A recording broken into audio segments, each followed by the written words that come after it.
Good afternoon, everyone. Thank you so much for joining us for part two of this two-part education justice panel series. This session specifically is focused on centering students' voices. I think it's pretty timely that this is happening this week, in that the America's Promise Alliance has also sort of launched their Dear Adult Leaders with the hashtag Listen to Youth. And so we have learners throughout our nation who are writing letters to their leaders in hope for positive changes within their schools. This whole title of education justice, it's kind of like, what does this even mean? I mean, every time I think about the word justice, I can't help but think back to 1776. The second paragraph of our nation's Declaration of Independence reads, "We hold these truths to be self-evident, that all men are created equal." That they are endowed by their creator with certain unalienable rights, that among these are life, liberty, and the pursuit of happiness. Although this was espoused, it is evident that equality only came in certain shades, especially considering that slavery was still legal during that time. Equality, certain unalienable rights, this whole idea of it's being impossible to take away or to give up. That's what we were promised, but unfortunately, those were just espoused truths, or perhaps espoused lies, hopefully truths that just hasn't been actualized yet.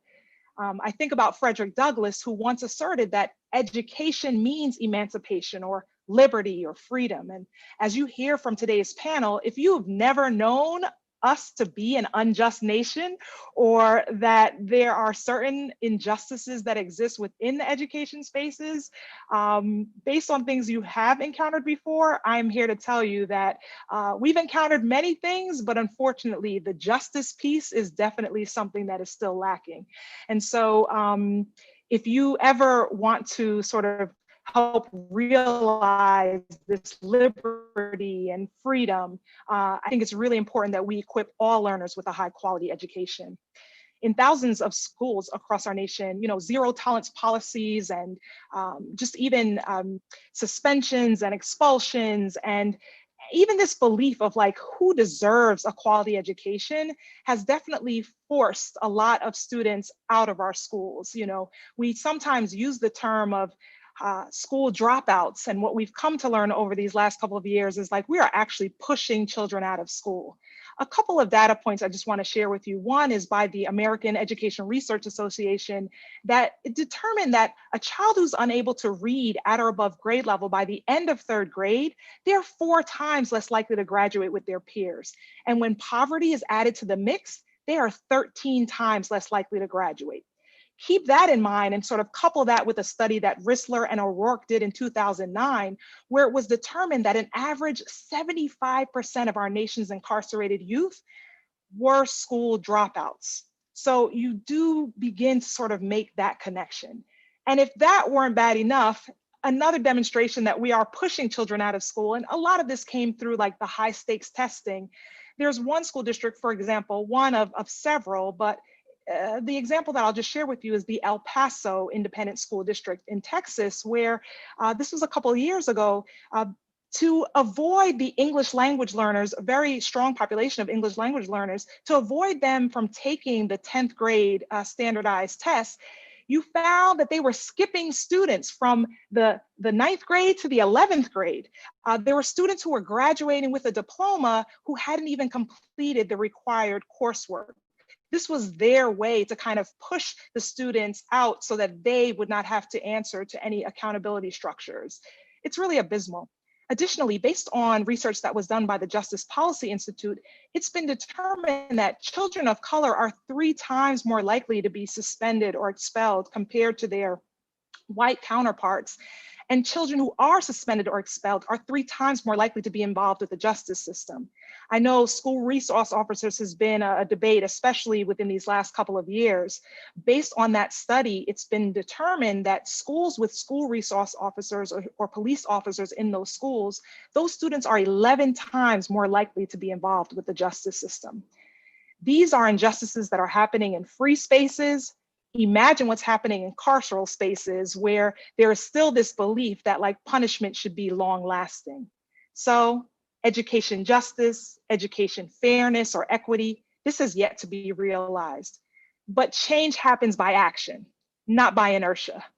And today, as you hear from Sebastian and Katie and Zoe, I hope that you listen intently and that you figure out what you should further investigate and or just like further take action on so that the right change can happen that is desperately needed in these spaces. Sebastian is going to serve as today's moderator, and each panelist will also provide a brief introduction. We just ask that you pose whatever questions you may have in the Q&A box that you see within your Zoom screen, and they will try their best to answer as many questions as possible within there. In the College Behind Bars docuseries, Sebastian makes many poignant statements, but there's one in particular that most resonated with me. And he said, you know, we currently have a system that lacks the moral foundation needed if in fact we believe in second chances. Folks, transformation is desperately needed, and I am pleased to pass the virtual floor to Sebastian. Lena, thank you so much for introducing me. Hi guys, my name is Sebastian Yoon, and I am currently employed with the Open Society Foundations, which is a global grant-making organization that provides support and grants to organizations that are committed to multiracial democracies, protecting and expanding voting rights, and making sure that the government remains accountable to its people. I'm also currently a grad student at Baruch College pursuing a master's in public administration. And when I was 16 years old, I was incarcerated for a manslaughter charge, and I served 12 and a half years out of a 15-year sentence. But what's most notable about my incarceration is that during that time, I was able to have this incredible opportunity to apply for a college program called Bard Prison Initiative. And after 7.5 years, I obtained a bachelor's degree in social studies. And I wrote a senior thesis that was 125 pages long. And like Lynette said, I'm part of a docuseries that you can watch on Netflix, which will show you not only the immense potentiality that exists within prison, but the humanity that exists within those walls. And through our panel discussions, I hope that you can learn a lot about our criminal justice system and how important education is to our society. And with that, I pass on to Katie Medrano Escobar. Thanks so much, Sebastian. Yeah, so when everyone asks me, like, who are you? What's your introduction? I always start by saying that I'm a second generation Salvadorian. And the reason why I start with that is because that part of my identity has truly shaped my journey. So my parents come from a small country in Central America called El Salvador, and they migrated here to America in the 80s. And, you know, like their success as not all, but a lot of immigrants that come to this country is this American dream, right? The American success, where the real success you can have for my parents was like either I become an accountant, a teacher, a doctor, or a lawyer. Any other thing that was, you know, not that career was just seemed impossible. And I'm using that very loosely. So right after high school, I went to a 4-year college and I actually had to drop out. And I like how Lynette said, like, I don't like the term dropout because really I was pushed out. The reason why I had to drop out is because my financial aid was canceled and I was unable to afford staying there. So once I dropped out, I moved back home, and it was just like that constant journey of trying to, how am I going to pay to go to school? Because it was this like pressure of, especially as a second generation immigrant, is like, I can't let my parents down. My parents came here, they sacrificed a lot. Like I am their legacy in a sense. So a lot of it was like me working 3 jobs in order to save up in order to afford going back to school.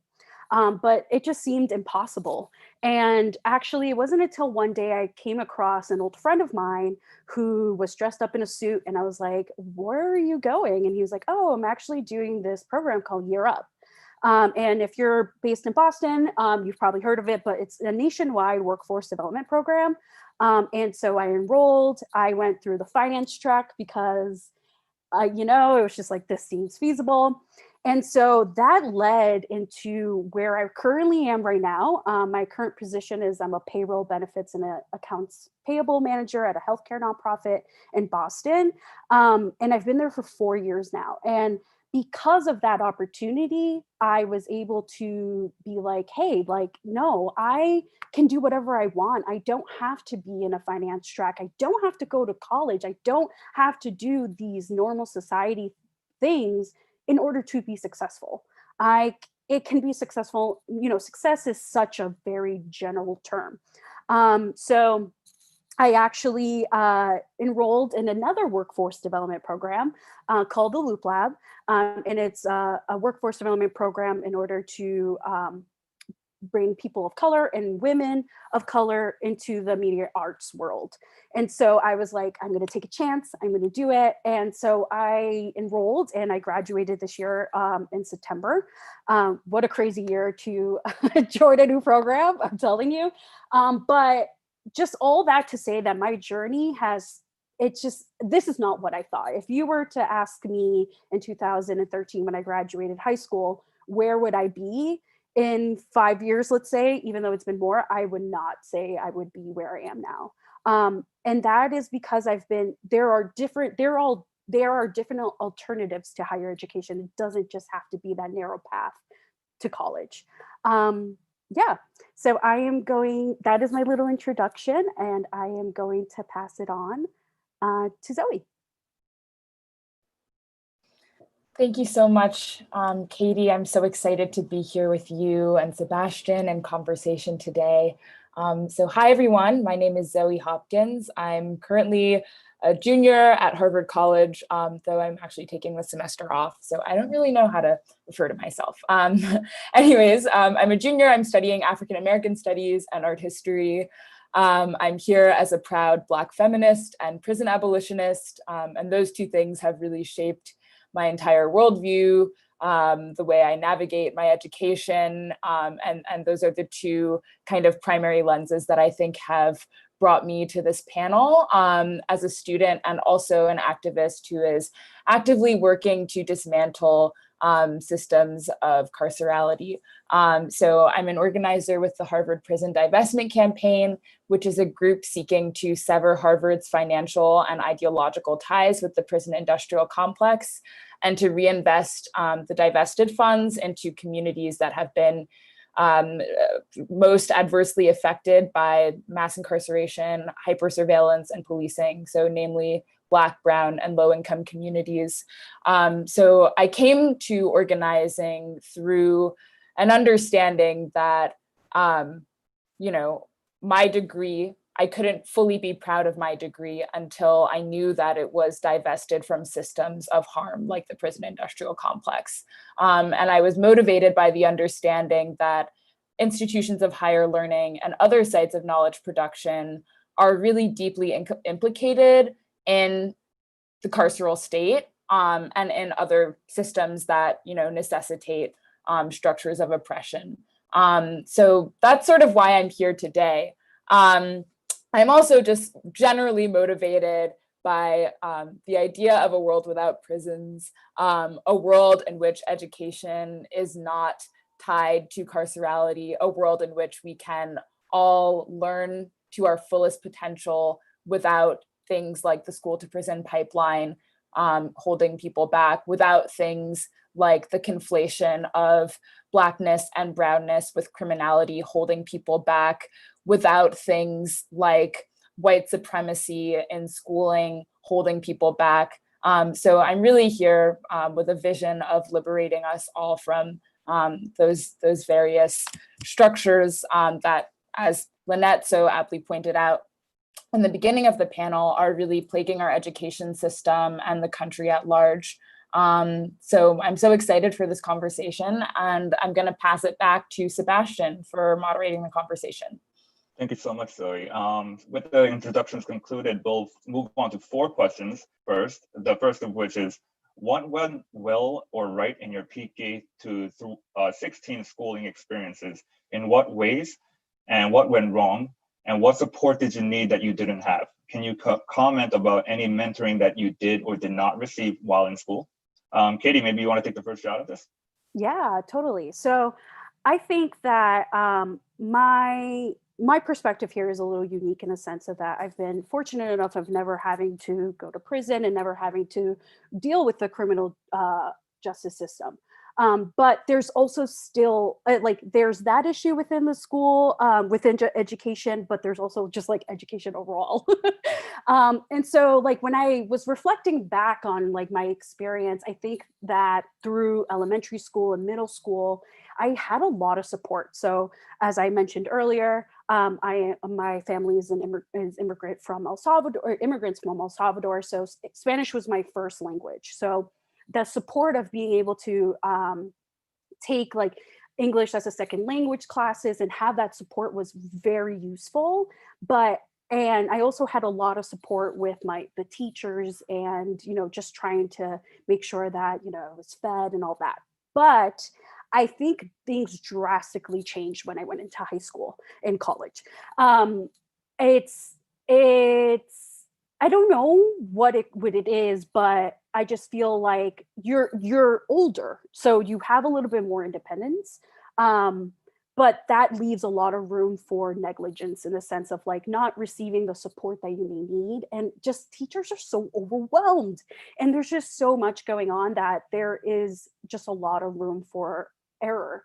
And I think that one of the things that really impacted me a lot was in high school. I was just your average student, but I had gone to my guidance counselor and said, hey, I would like to, college is I have to go to college. There's no choice with that. And she literally looked at me and was like, yeah, the best thing you're going to do is community college. Which is like not okay, right? Like it's there are different ways to support the students in ways that doesn't degrade them or belittle them. And I think that was like one of the main issues that I had throughout high school and college was that I didn't have that support that I needed. I asked the questions, but I just kind of felt like I was unheard, and no one was really trying to guide me to the right way. Yeah, and Zoe, I'm going to pass it on to you. Thanks, Katie. Yeah, so I think I'm the only one here for whom their PK through 16 education, or at least formally speaking, is still going. I think that's the case. So I might have, a better answer to this question in 2 years when I have more retrospect, but as of now, this is the best I've got. I would say my middle and high school education, I don't remember too much from earlier, but my middle and high school education, I remember having a difficult time, honestly. I attended for most of my life a relatively conservative all-girls school that was mostly white. I was one of, I think, 3 Black students in my grade. So really didn't have much support from other Black peers or from Black mentors because there were no Black teachers at the school, which was extremely difficult to kind of navigate because I was figuring out what it meant to navigate the world as a Black woman. And I had, I'm so thankful that I had family and my mom who were able to show me those things. But when it came to schooling, there was really very little of that. And in addition, the curriculum at my school was just really, really Eurocentric. We learned the Enlightenment 3 times, and it was taught as if it was this kind of thing that happened in a vacuum, right? It wasn't taught as a purveyor of global white supremacy and colonialism, right? We never learned that part of things. And so when I got to college and started interacting with Black people and Black thought, and now I'm a Black studies student, my whole world just kind of shifted for the better. And I really come to understand, my education as unlocking the imagination that it requires to think about a world without prisons or to think about a world without white supremacy, right? Because that does require a degree of imaginative thinking. And so on the one hand, I really see my education as this going hand in hand with the activism I do. But then there's this kind of double bind, right? In the sense that I know my education is financially tied to the very thing that I am fighting to dismantle.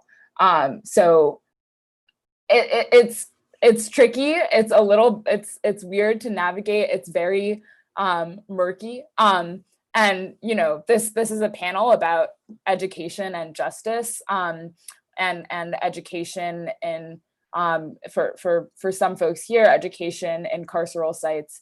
And Harvard is definitely, it's not a prison. However, it does in many ways produce carceral logic. You know, on its material level, it funds prisons directly, and ideologically, right, it kind of supports the idea, because it is in many ways it kind of embedded in legacies of white supremacy. It kind of upholds this idea that Black people, brown people, you know, deserve to be excluded from these spaces of learning, and deserve our mechanisms of learning deserve to be excluded from the kind of foundations of knowledge production and learning that Harvard is you know, really bound up with. So, you know, I feel really lucky on the one hand to have so many phenomenal peers at Harvard, predominantly Black peers who are supporting me, who I'm learning from every day, you know, and they really embody this idea that education isn't just institutional, right? It's really in people as well. I think learning is people, learning is experience, and not just institutionality. So I feel extremely lucky to have encountered that at Harvard, and hope that I can still, you know, hold that in relation to a goal of disrupting the institution's ties to the things that I know are causing violence. So I would say that's my somewhat scattered answer to the question. And I suppose I'll pass it to Sebastian. Thanks so much. So I just want to tell the audience that I'm super glad for this opportunity, because I have met two like-minded individuals, and I cannot wait to share a cup of coffee with you in the future. So the next question is, what happens when access to quality education is only for some and excluded others? Particularly, what do you believe happens when we provide quality education to people we typically write off or underestimate? Why should society want an educated citizenry? Katie, I'll start with you again. Yeah, and Zoe, I think like your answer was like the perfect segue to this question, where in all honesty, I think when I was thinking about this question, I like automatically thought about like, isn't it kind of ironic that it's like, if you as a parent do not enroll your child in school, you get punished, but then the school that they're being, you know, in public schooling, they're not giving the greatest resources. They're really not, you know, it's just like this weird like dilemma of this is an expectation for society to be educated, but the resources that are given to like the free public schooling is not up to par, right? And it's now come to a point where instead of education for all, it's education for those who can afford it, and like good education, right? And obviously, I think that is a clear issue, right?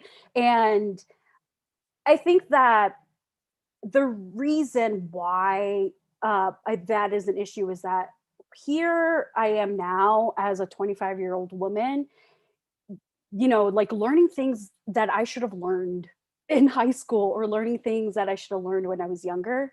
And to think that, you know, when I have conversations with my peers and it's like, wait, you learned that in high school? Like, I didn't learn that. And so there's obviously a huge just like just inequality within the educational system. So when we think about, you know, what happens when we are given, quality education to some but not others, this creates a huge divide where it upholds white supremacy, because most of all, of those who can afford good quality education are white peers. And so this, it's really just holding up that, the white supremacy structure of like people of color, Black, brown, low income stay in the bottom, while folks who are able to afford this higher education, better quality education, can just exceed and do so much more. And we as people of color have to work so much harder to get just that same amount of quality education.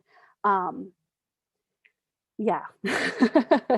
And so I'm going to pass it on to Zoe, because it's so funny, because it was like a perfect segue to exactly what Zoe said, is like exactly what my answer was for this. Thanks, Dustin. Yeah, I mean, you're absolutely right. Like, I think the answer to this question is literally like, you can see it. You can, if you're asked, what does it do, right? When, we don't have equitable education, look around, right? We can immediately see the ramifications of, segregated school systems, hyper segregated school systems. I'm from New York. New York has one of the most segregated school systems in the entire country. It's a complete mess, complete mess. And then you see it trickle down, right? You see it trickle out into the ways in which Black and brown people are disproportionately, subject to a lack of resources. It continues across the rest of, their lives. That's not to say that's the case for all Black and brown people, but at a disproportionate rate, it is the reality that is the case, right? It is a lack of material resources that is continuous. And that is, when we think about where that comes from, right? It has a legacy. When we think about the fact that slaves were literally prohibited from reading, right? We know it has a legacy, right? These things didn't emerge out of thin air. They're not accidental. And then I think there's kind of embedded questions within this broader question of what is the impact of educational inequity, right? I think another question we should be asking ourselves is, why does this country continue to fail to provide equitable education, right? Like, why is this happening? And you could easily say, white supremacy, which has led to the racialization and segregation of education, and capitalism, which has led to the monetization and financialization of education. But then why do these systems exist, right? And they're ideological. They are learned systems. They are taught. They don't, once again, they don't emerge from thin air. So then this really gets to kind of the core, I think, of the problem, right? Is like, what are we defining actually as quality education? And on the one hand, yes, it's, like strong learning how to read, learning how to write, learning how to do math, at the highest levels. But what if we also included within that rubric of quality education, right, teaching to divest students from white supremacy, teaching students to divest themselves from patriarchy, right? Teaching students to divest themselves from carceral logic. And I don't think that we've gotten to that point yet. And then we end up in this kind of like violent cycle wherein white supremacy is produced in schools, right? Because we're not taught that it's really a problem in schools. And then it shows itself, right? Because the people who then go on to lead the schools, right, allow this problem to persist, where Black and brown kids are getting behind because our general kind of pedagogy and education does not take these problems seriously.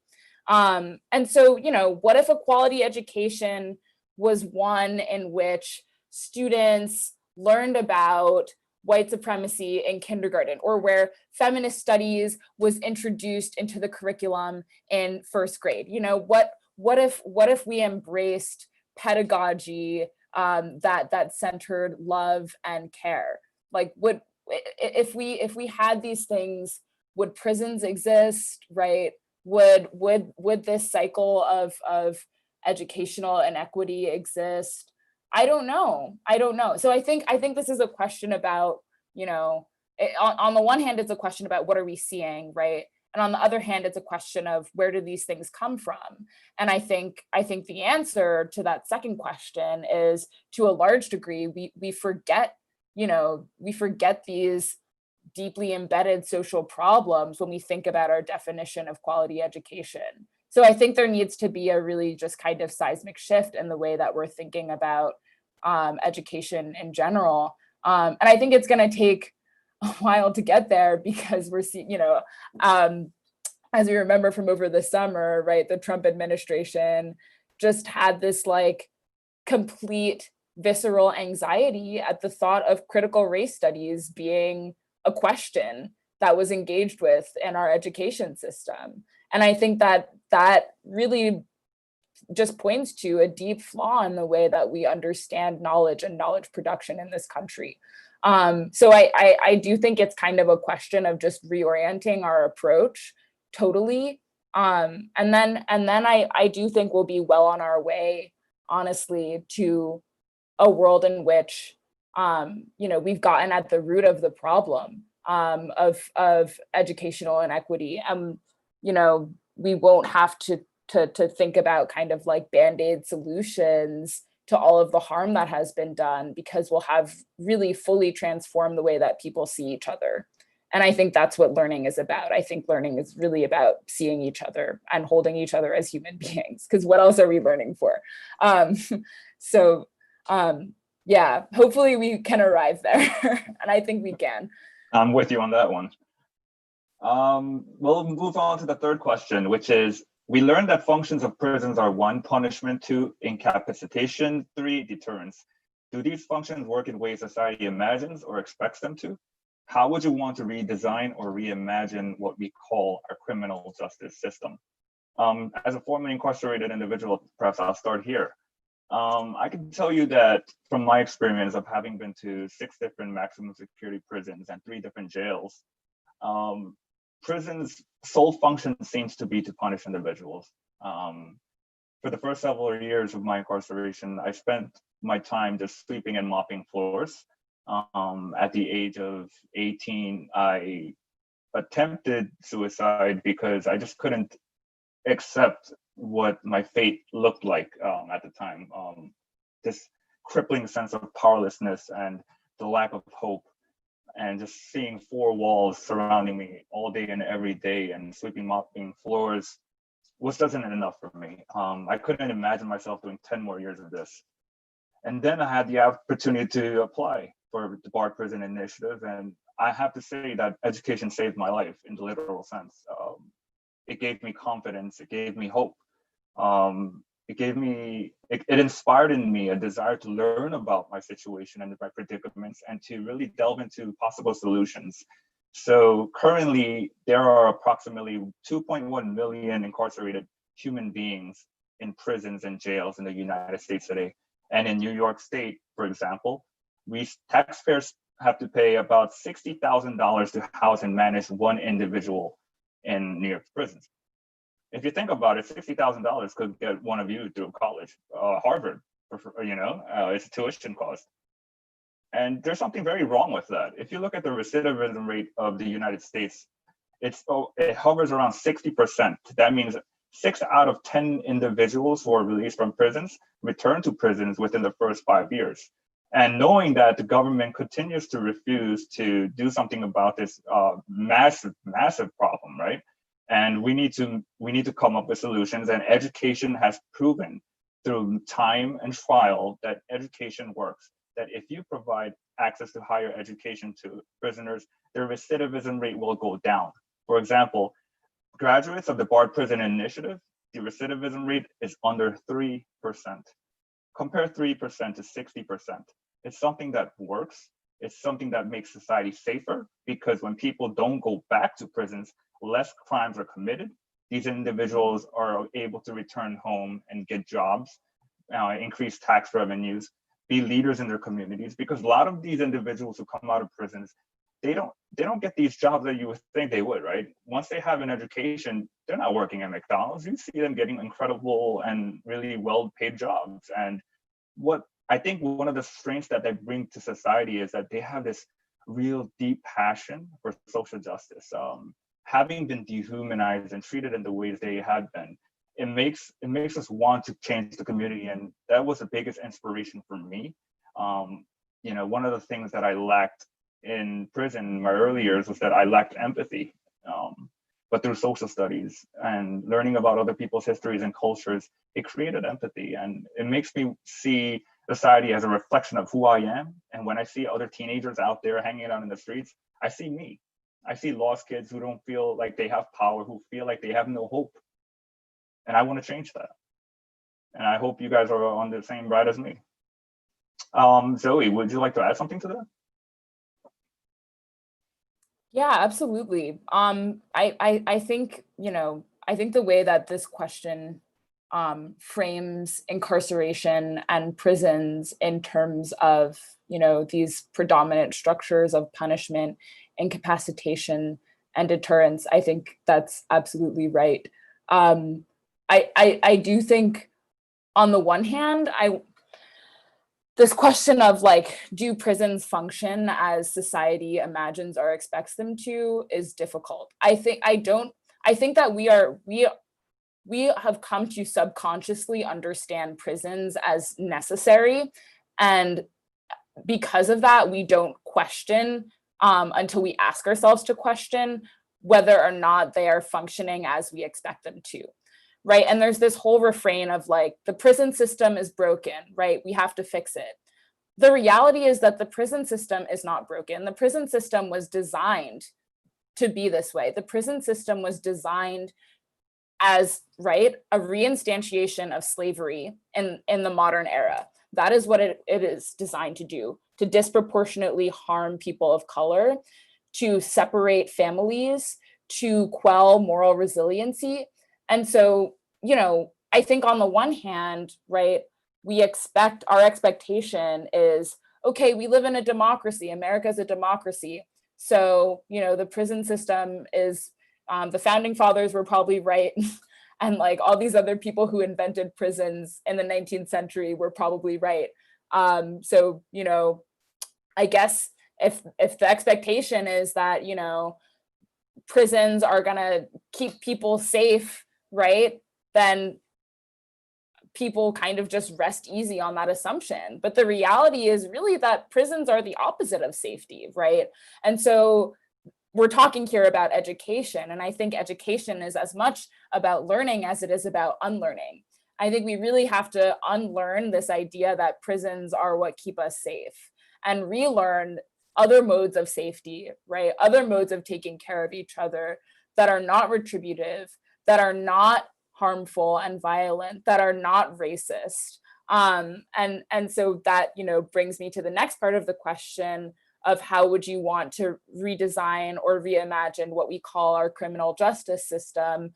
I think, I said this kind of from the jump, I don't think that a criminal justice system as prisons should exist. I think the notion of criminality is directly produced from white supremacy, and I do not think that criminality as an idea should exist.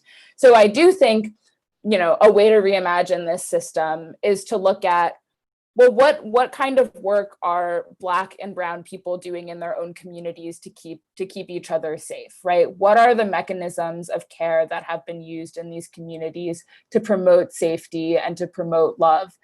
And people have been practicing these for centuries. The conversations around transformative justice, that's really just naming something that's existed for a long time in certain communities. So practices of mutual aid, right? Practicing healing circles, or, things like educating people from the jump and investing in everyone as, deserving of an education, right?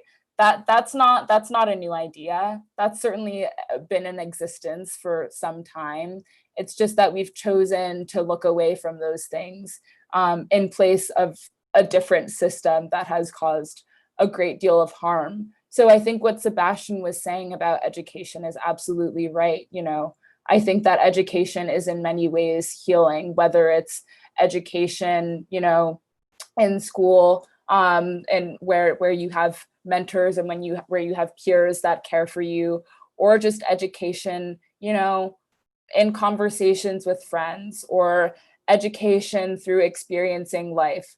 I think in many ways, those things can lead to the type of healing that is deeply needed in this country to move us beyond prisons and policing and surveillance. So I hope Yeah. that's sort of answered the question. No, thank you for that. I appreciate you backing me up here, right? So now we're going to move to the Q&A. If you have a question for our panel, please submit it using the Q&A function at the bottom of your screen. Please keep it as short, as we would like to get to many as questions as time we have. So in the meantime, we do have some questions. Katie, I think this one is for you. When you say things I should have learned in high school that you are learning at a slightly later stage, what are those things generally? What do you feel are most important parts, themes within this? Yeah. So one of the things that like just straight off the bat that I can tell you is like the actual history of this country, where like there are so much of the history of this country that is just completely blacked out and just not even mentioned. And we're taught this like very white history that makes like I the first example I think is like Christopher Columbus. Like for a long time, I was like, Christopher Columbus discovered America and like he is the man and he like, you know, we're here because of him. And then it wasn't until later I was like, oh, he was a rapist and a murderer and just like was not this persona that I was taught when I was younger. So like that's an example of like, these are the realities. Like I feel like we're taught this like very like whitewashed but also like safe history, when it's like safe in the sense of like it works in favor of white supremacy, but it's also just like that's not the reality of life. That's not the reality of like what happened in this country, of what is currently going on right now. So like those are example, like that's one specific example. Great, thank you so much, Katie. Zoe, a good one for you. What are the strongest talking points that can be leveraged when talking to those pushing back against change? Change, okay. I know change is a big idea. Is there a particular sort of realm of change to focus on, or just kind of change in general? I think a safe bet right now would be maybe someone who's opposed to providing high quality education to incarcerated folks. Yeah. I think a lot of the arguments that are made by people who say, you know, incarceration, prison education systems should not exist. I think one of the chief arguments is, you know, well, people are serving time. They don't deserve it yet. Let them finish their sentence and then we can have that conversation, right? Which is a completely ridiculous way of looking at things. Even if we're to say like, okay, prisons should exist, even if we're to say that, the people the prisons were invented as the original penitentiary was invented to enable people to repent for their sins, right? That's where the term penitentiary comes from. And it was supposed to be a kind of transformative environment, right? Where you could, quote, self-correct, right? And if we are to take that, let's say that, you know, we are to take those things as true, even though they're not necessarily true. Even if we are to take them as true, right? We can understand that education, based on the statistics that Sebastian gave, based on common knowledge, based on our own understandings in education, we can understand that education is an important part of self-fashioning, right? Of becoming a person, learning about the world, as Sebastian said, teaches empathy. It teaches other important things such as care. It teaches important things like, you know, conventionally speaking, critical thinking skills, et cetera, right? And those are all important, you know, facets of this idea of correction. whether or not we choose to believe in the idea of correction as justifying prisons, right? We can understand that education should play a central role in self-transformation. And I think, education, as we reflected on in the final question about how has education kind of, why do you think education, people should deserve equal access to education? As we reflected on, education is an important part of transforming people and transforming systems as well.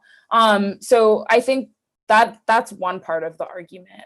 I think the other part of the argument, which is this question of like, why should we want an educated citizenry?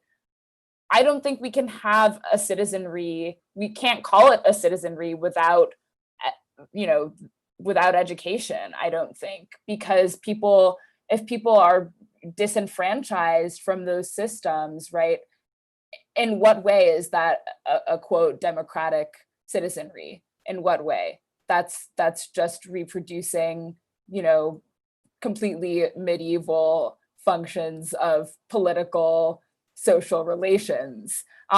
So I think if for people who buy into, the idea of American democracy, for people who buy into the idea of America being a great nation with great ideals, when we know, we know that in many ways, the ideals that this country were built on have not been fulfilled, prisons being a chief example of that. I think that argument would hold weight, right? Like, why would you want to live in a country in which people are not taught to care for each other and people are not taught, about political and social bonds? That seems like a fundamental oversight for me. But that was, a more specific example of how we can push people to embrace change. I think more generally speaking, advocating for change really starts with imagination. I really think that if our education system at its core was about unlocking people's capacity to imagine and unlocking people's capacity to dream bigger than, where we are today, I think everyone would believe deeply in change. And that's something, that I've come to really believe in deeply through the practices of, Black radical feminism and Black radical pedagogy, right? Blackness itself is a practice of imagining better and imagining bigger. And I think if we were to really embed that in the way that we think about education, we would have a world full of people believing in change and a world full of change makers and a world full of people who wanted to tear down the prison walls. Yeah, and so if I just may add to that, I think there's a problem in which we frame those who are deserving or who should receive opportunities to education. For example, a lot of the discussion for the college behind bars revolves around the incarcerated folks, but we also have to juxtapose that with the correctional officers, most of whom do not have a college degree. They just got a high school equivalency diploma, or they graduated from high school, and that's enough. During one of my run-ins with an officer, he told me that he wants us to come back to prisons because if we didn't, how would they have jobs? So with that in mind, we have to wonder, what does it really mean to provide access to education to the country? It's not just for a particular segment of the population. We continually think, oh, just people of color, they're the only one who wants access to education. Those in marginalized communities want access to education. That is just not true. People everywhere in every community want education. That's what parents want for their kids.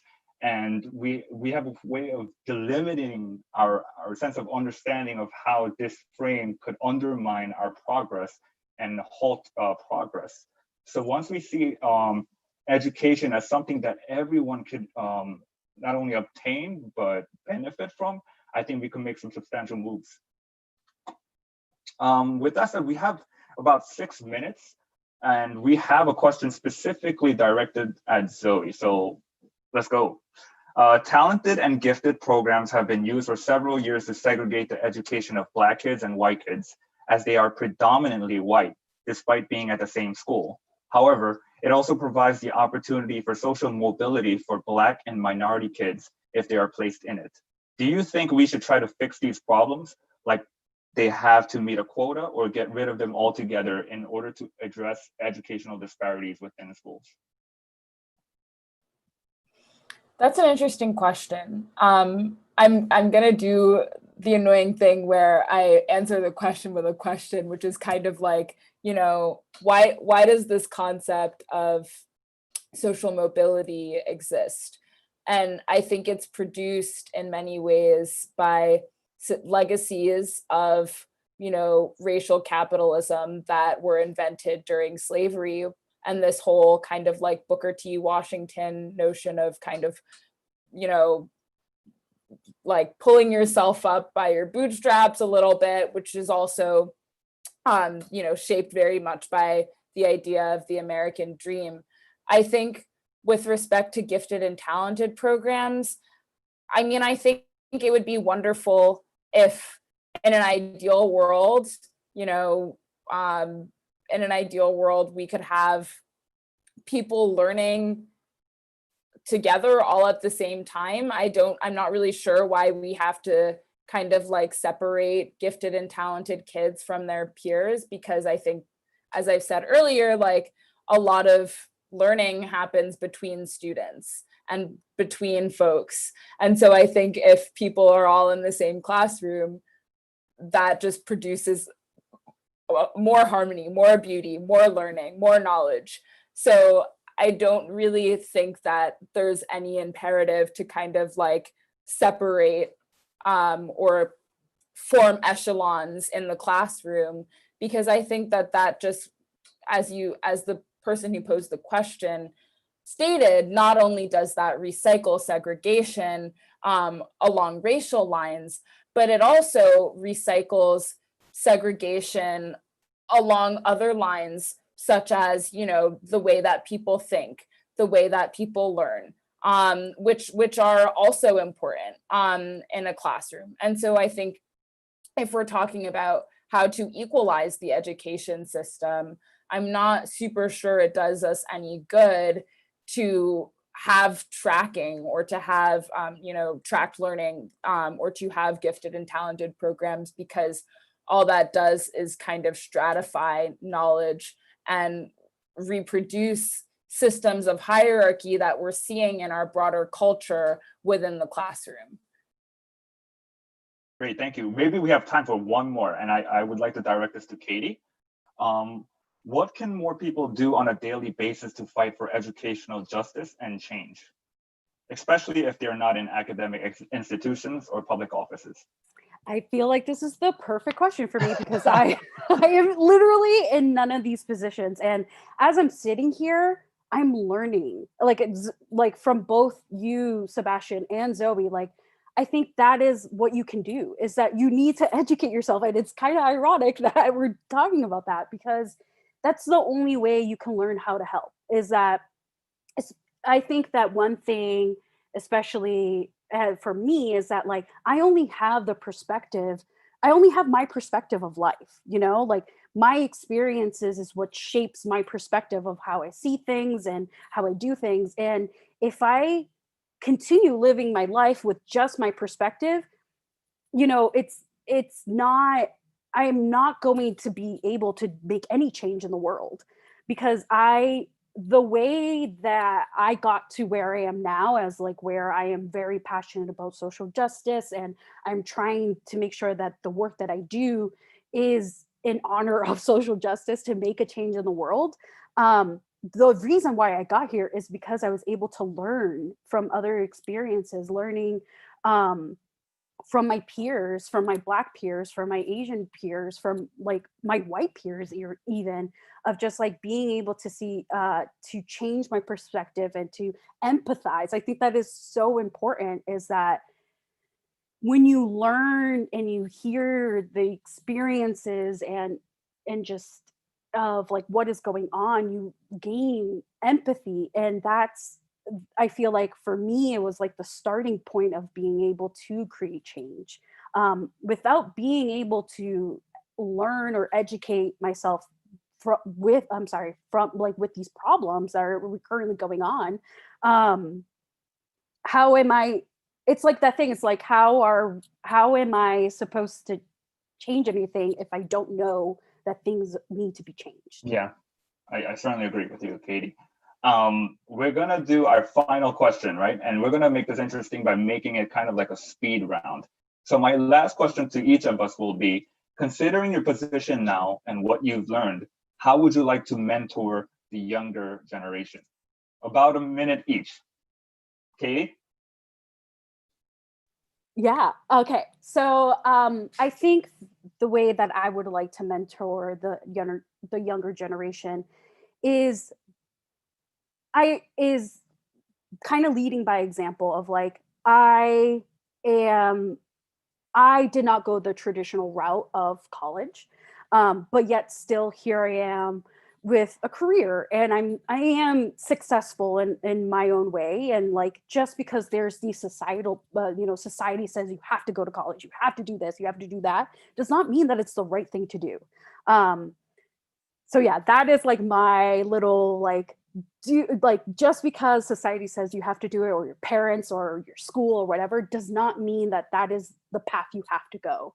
Find what, there are so many different things that, like, there's the workforce developments, there's just vocational trades, like there's just so much that college doesn't have to be the answer for everyone. There's so many different options.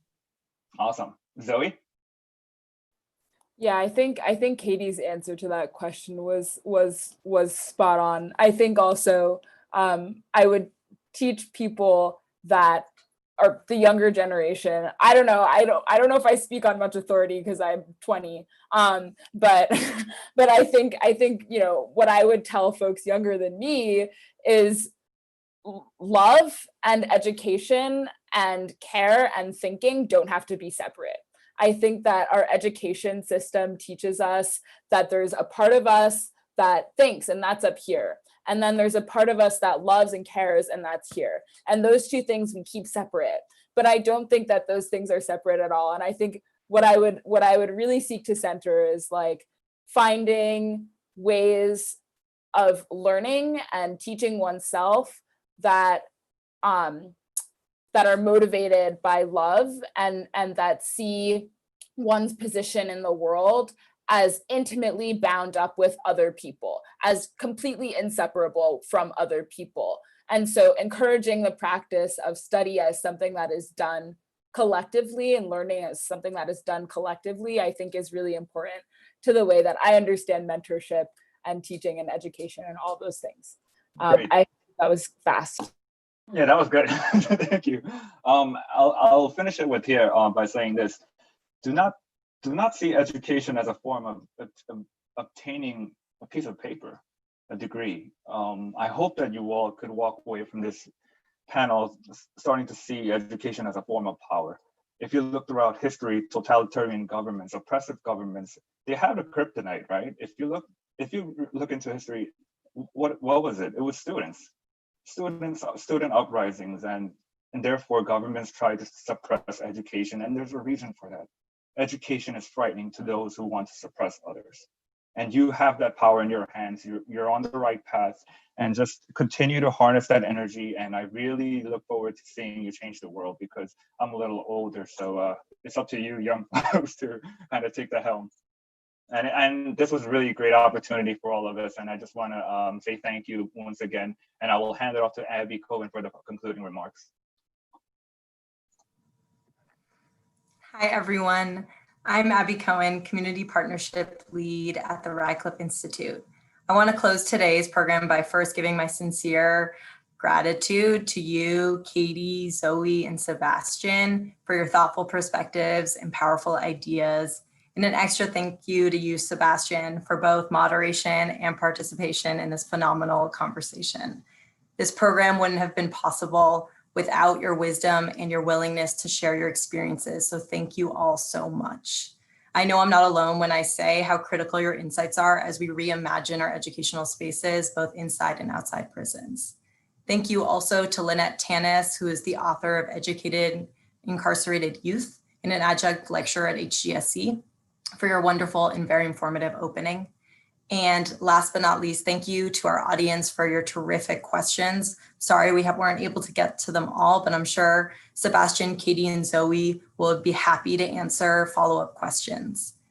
Before we sign off, I also want to encourage you, if you haven't already, to watch the full docuseries College Behind Bars on PBS.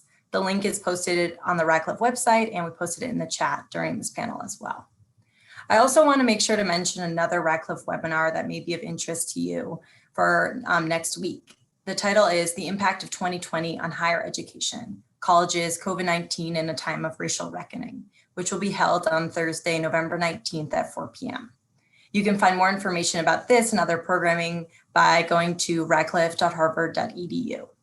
Thank you again for joining us today, and take care.